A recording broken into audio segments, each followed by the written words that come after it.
ఈ జనరేషన్ ఆడపిల్లలకైతే నడుములలో పట్టే లేదండి. ఇంతకుముందు మన అమ్మమ్మలు, తాతలు అంతెందుకు మనం కూడా చాలా అసలు బిందెలు మోసి, బకెట్లు మోసి ఎంత స్ట్రాంగ్‌గా ఉన్నామండి. కానీ ఈ జనరేషన్ పిల్లలకైతే నడుములలో పట్టే లేదండి. 10 ఇయర్స్ నుంచి 16 ఇయర్స్ ఉన్న పిల్లలకైతే అస్సలకే పట్టు లేదండి నడుములలో. కొంచెం మెన్స్ట్రుయల్ ప్రాబ్లమ్ వచ్చిందంటే చాలు కాళ్ళు నొప్పంటారు, నడుము నొప్పంటారు, ఇంక పండుకొనే ఉంటారు. ఇట్లా తయారవుతున్నారు. దానికి కారణం మనం తినే తిండి అండి. తీసుకునే ఆహారం అస్సలు మంచిగా లేదు. సో, మన పాతకాల పద్ధతిలో చేసే ఈ లడ్డూనైతే స్వీట్ లడ్డూనైతే పిట్టు అంటానండి నేను. మా అమ్మ నేర్పించింది నాకిది. చాలా అంటే చాలా బావుంటది. పిల్లలు ఇష్టంగా తింటారు. ఒకసారి ట్రై చేయండి. ఇట్లాంటి కంప్లెయింట్స్ కూడా రెగ్యులర్‌గా రాకుండా ఉంటాయి. ఇట్లా మనకి ప్రతి నెల ఇట్లా కంప్లెయింట్స్ అనేది ఉంటుంటాయి ఆడపిల్లలు ఉన్న పేరెంట్స్‌కి. సో, వాళ్ళ కోసం నేను వాళ్ళ మదర్‌కైతే నేను చెప్పబోతున్నాను.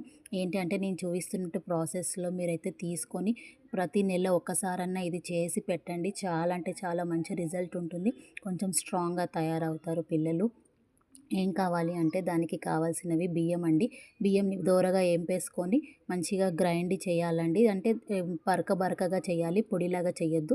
ఇట్లా లోతు గిన్నెపాటి తీసుకొని అందులో వాటర్ ఏసి ఇట్లా ఏదైనా క్లాత్ తడిపేసి దీన్ని స్టీమ్ మెథడ్‌లో ఉడికించాలండి. ఉడికిన తర్వాత ఒక 25 నిమిషాలలో ఉడికిపోతది.